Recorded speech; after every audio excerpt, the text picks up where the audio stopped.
Fundación Libertad y Desarrollo presenta Razón de Estado con Dionisio Gutiérrez.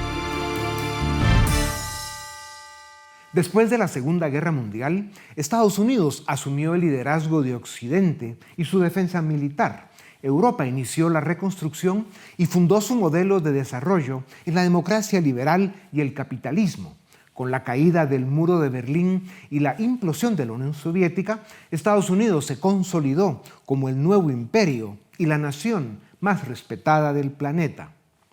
La historia de la humanidad ha estado marcada por ciclos en los que el cambio y la disrupción son la norma, y como los seres humanos somos criaturas todavía en proceso de evolución y la única especie que tropieza varias veces con la misma piedra, pues estamos en este momento forzando el cambio de este ciclo sin corregirlo a otro que por el momento ofrece más volatilidad e incertidumbre que luces y esperanza. La democracia liberal y la libertad económica son el modelo que más desarrollo y bienestar dieron al mundo, pero en los últimos 20 años ese modelo entró en un proceso de deterioro y degradación porque la política se convirtió en desagüe y los políticos en plaga. El ciudadano quedó atrapado en un sistema de democracias disfuncionales y de fachada, populistas y autoritarias, y ni hablemos de las dictaduras. Europa se perdió en las regulaciones, los controles de la burocracia y la complacencia del bienestar. En los últimos 15 años bajó del 25 al 15% de la economía global y su influencia en el mundo está en la frontera de la irrelevancia. Estados Unidos entró en una espiral de gasto y deuda insostenibles. El cinismo y la división tomaron control de la política y hoy da la impresión de que están desarmando el modelo de instituciones y Estado de Derecho que lo hicieron nación exitosa. El drama es que las opciones no son opción. China, Rusia e Irán son estados criminales con agendas imperiales. Su enemigo es el Occidente libre, pero este se durmió en el timón. Por estas razones, una mala paz en Ucrania, o peor aún, el triunfo del criminal invasor, traerá consecuencias devastadoras para Europa y sería el precedente que abra las puertas de Taiwán para China, las de Corea del Sur para la del Norte y que Medio Oriente se incendie otra vez. Si la Segunda Guerra Mundial fue el precio que se pagó por la democracia liberal y la libertad económica, tengamos cuidado, pues hoy hay varios locos con poder jugando con fuego. Por eso es vital que Occidente vuelva a la agenda de la libertad y la racionalidad política. Es vital que vuelva a los valores que lo hicieron la civilización más exitosa de la historia. El primero de ellos, la libertad. Las reglas internacionales que rigieron el mundo en los últimos 80 años evitaron conflictos bélicos globales y promovieron una prosperidad creciente sin precedentes en todos los continentes. Esas reglas están cambiando. Ese orden está agonizando. Estados Unidos, por un lado, que fue líder de Occidente a partir de la Segunda Guerra Mundial, y China por el otro, con aliados tóxicos como Rusia, intentan imponer un nuevo orden al resto de naciones del planeta. Europa podría ser la gran perdedora, con una guerra de 3 años dentro de sus fronteras y su principal aliado militar, Estados Unidos, dejándoles solos ante el dictador déspota, invasor y asesino de Moscú. Los países europeos enfrentan una amenaza existencial. De 1600 a 1945, Europa fue el continente más bélico y el epicentro de las 2 guerras más mortíferas en la historia de la humanidad. Durante estas guerras murieron millones de personas. Los bandos en conflicto contaban con inmensa y sofisticada maquinaria industrial y militar para aquellos tiempos. Después de las llamadas guerras mundiales, Europa abandonó la carrera armamentista y entró a un periodo de paz. El consenso fue que los países que habían provocado las guerras mundiales debían ser limitados en sus capacidades militares y Estados Unidos se haría cargo de defenderlos en caso de una agresión. Mientras Europa se acomodó durante décadas a depender militarmente de Estados Unidos, surgieron nuevas potencias militares que hoy son capaces de desafiar e incluso vencer a los países europeos. Solo 3 de los 10 ejércitos más poderosos del mundo se encuentran en Europa, y solo Francia e Inglaterra mantienen su estatus de potencia nuclear. Ante esta amenaza, Europa anunció un plan de rearme de $800 mil millones, que podría ser financiado en parte con los activos que se le confiscaron a Rusia cuando inició la invasión de Ucrania. En los próximos años, se estima que Europa comenzará a gastar 3.5% de su Producto Bruto en defensa para convertirse nuevamente en una potencia militar. Sin embargo, Europa no lo tiene fácil.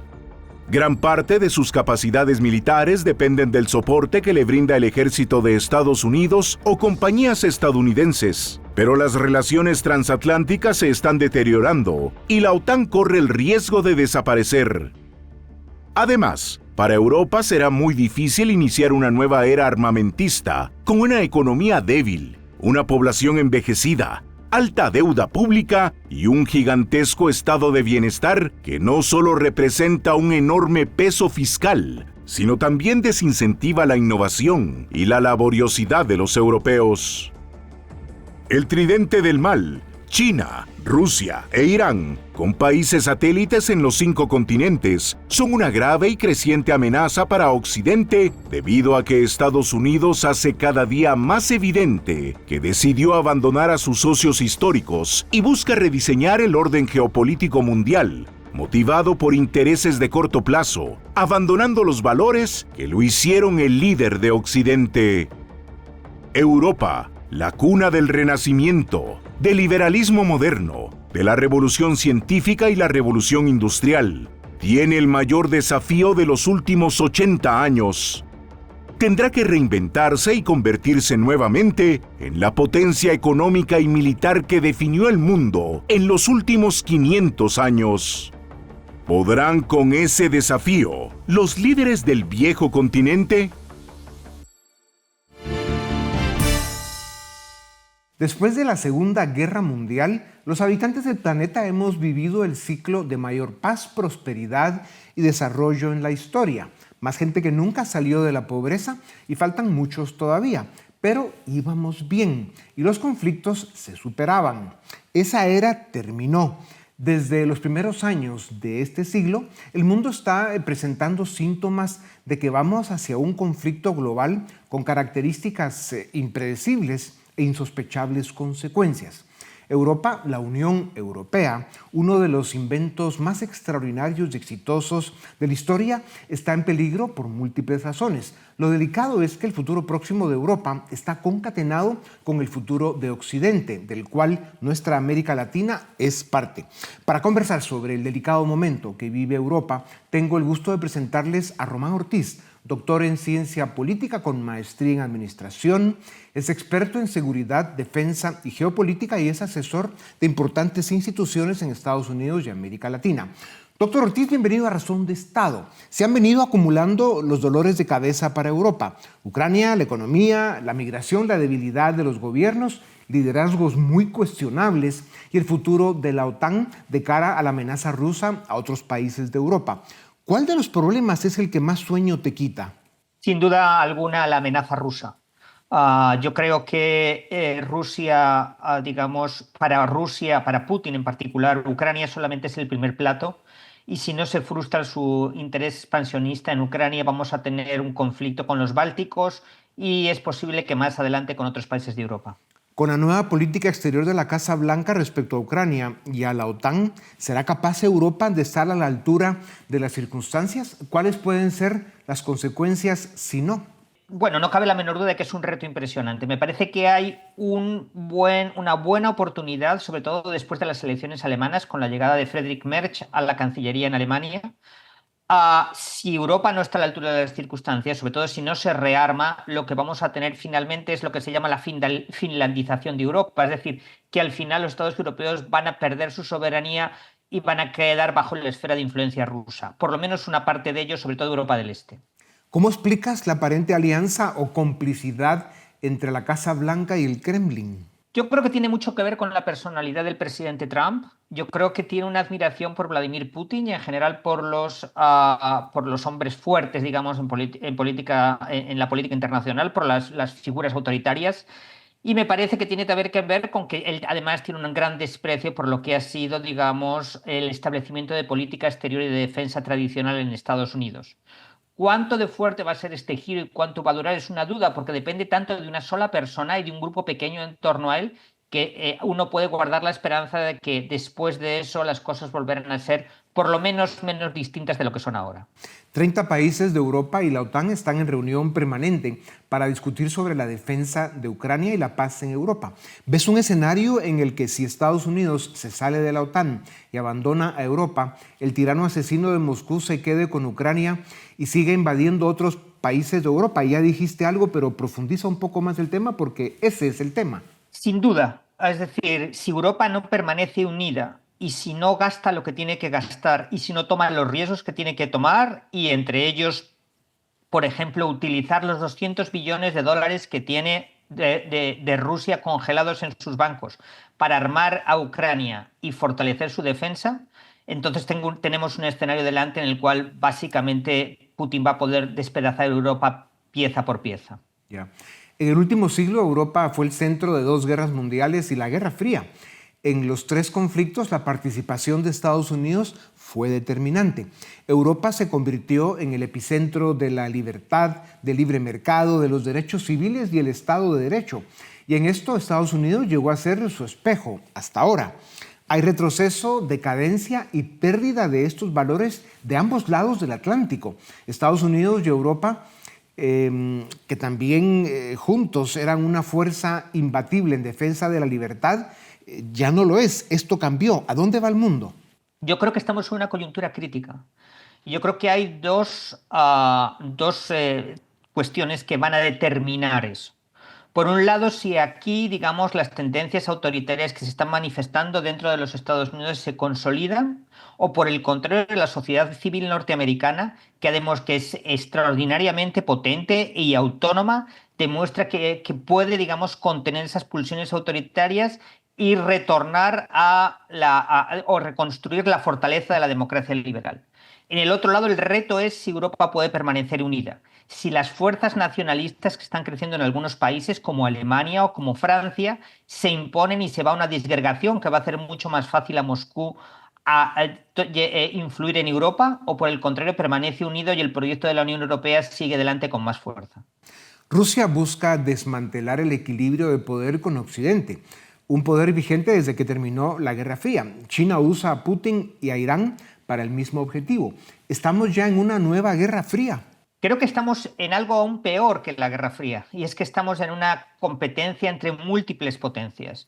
Yo creo que Rusia, China y los países occidentales, los Estados Unidos y Europa, están enfrentados en una competencia a múltiples bandas. La gran cuestión es si Europa y Estados Unidos van a seguir juntos. Y si no siguen juntos, si Europa puede jugar como una fuerza autónoma. Y eso depende de lo que los europeos decidan en términos de estar juntos, fortalecer su economía y fortalecer también su defensa. Putin se equivocó invadiendo Ucrania. Pensó que en 2 semanas ponía a uno de sus títeres al mando del gobierno en Kiev. Aquello fue ya un fracaso de una magnitud incalculable. Seguir en una guerra permanente es una locura más grave todavía, pero independientemente del arreglo al que se llegue, que será malo porque el costo de esta tragedia es alto y ya se pagó, ¿cómo termina Putin? Bueno, Putin ha asociado de alguna manera su supervivencia política al desenlace, no solamente de esta guerra, sino de su política expansionista. Para mantenerse en el poder necesita continuar expandiéndose hacia adelante. Entonces, creo que este asalto contra Ucrania es solamente un capítulo en un proyecto expansionista mucho más grande del que depende su supervivencia política. Mientras Putin permanezca en el poder, Europa no va a estar segura. Sin duda alguna, ese personaje le gusta el peligro y sus características de tirano asesino pues lo marcan y al final serán la causa de destrucción. Tomar conciencia de que el mundo pasa por un momento de grandes riesgos y suma gravedad es el primer paso para que los ciudadanos del mundo pongan más atención a los funcionarios de sus gobiernos que se supone deben velar por sus intereses.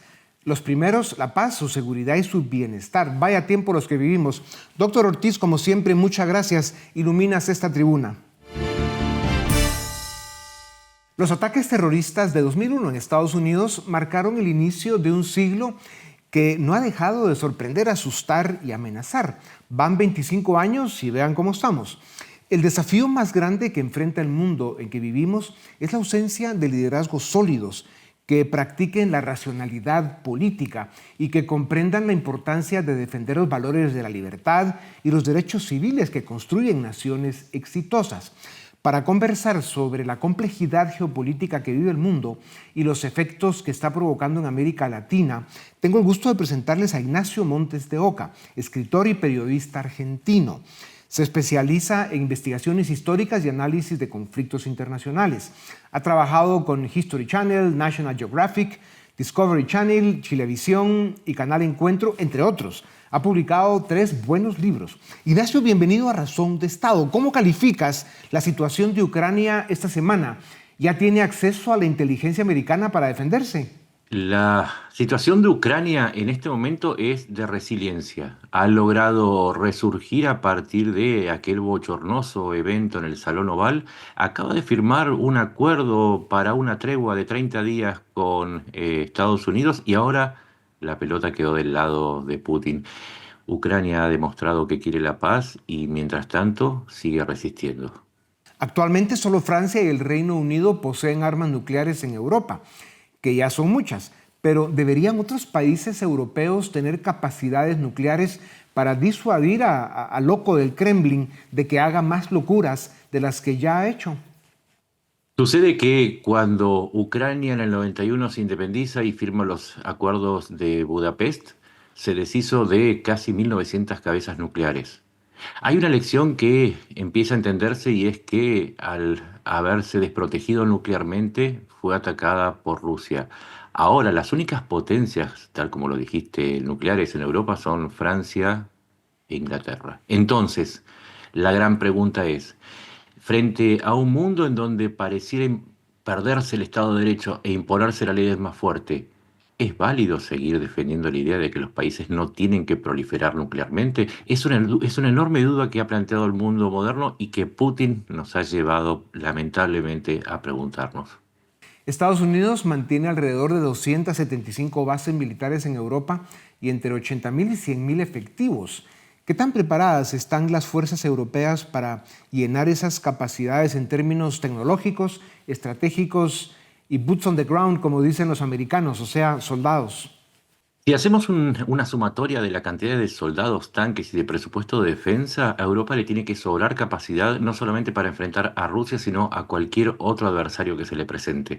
Haciendo una comparación numérica, tiene, para darse una idea, un total de 2,2 millones de soldados y tiene 4.400 tanques. Esto es más que lo que alinea Rusia. ¿Cuál es el problema?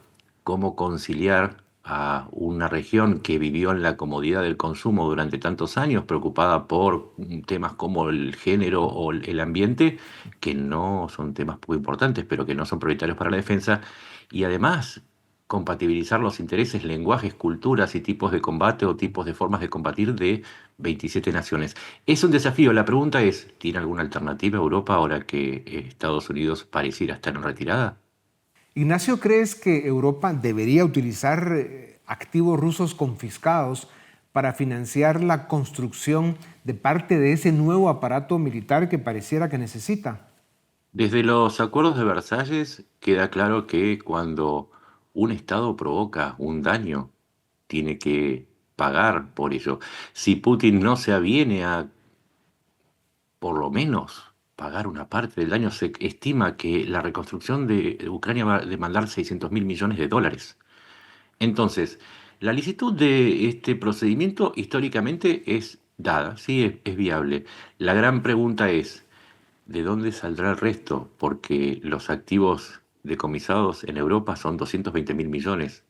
Falta mucho para los 600.000. Entonces, deberíamos pensar en cuál es el mecanismo para que Rusia, en función de que haya una penalidad por atacar, termine de pagar el daño que ha causado en Ucrania para que otros países no vuelvan a caer en ese ejemplo Claro. tan trágico como el de Ucrania. Pues esperemos que el Occidente libre sepa cobrar las cuentas por cobrar que sin duda alguna tiene el asesino del Kremlin. Ignacio, pasando a nuestra tierra, a nuestra región, ¿cómo crees que afectará a América Latina el deterioro en las relaciones entre las potencias de Occidente, o sea, entre Estados Unidos y Europa? Hay dos problemas. El primero está en que el comercio internacional está siendo muy dañado y nuestros países viven, cada vez más dependen más, no solamente del comercio, sino el valor de las monedas y el endeudamiento de las grandes potencias. Y después, desde el lado militar, hay dos problemas. El primero es que si es la ley del más fuerte, entonces todas las diferencias que persisten, limítrofes, comerciales, políticas, bien podrían ser dirimidas esta vez por la fuerza, porque si se abrió ese camino, se agrieta ese camino de la violencia, entonces se empieza a habilitar. Y el segundo problema es la carrera armamentística. Nuestra región es considerada la más pacífica del mundo. En consecuencia, los presupuestos militares cayeron. La gran pregunta que yo dejo en el aire: ¿qué rinde más para un país? ¿Gastar $1.000.000 en una cosechadora o $1.000.000 en un blindado? La respuesta depende de cada uno. ¿Qué tan fuerte es la alianza chino-rusa? ¿Cómo está China aprovechando el sinsentido del abandono de Estados Unidos a Ucrania? Y para completarte la trilogía, ¿le conviene también a China que el conflicto termine?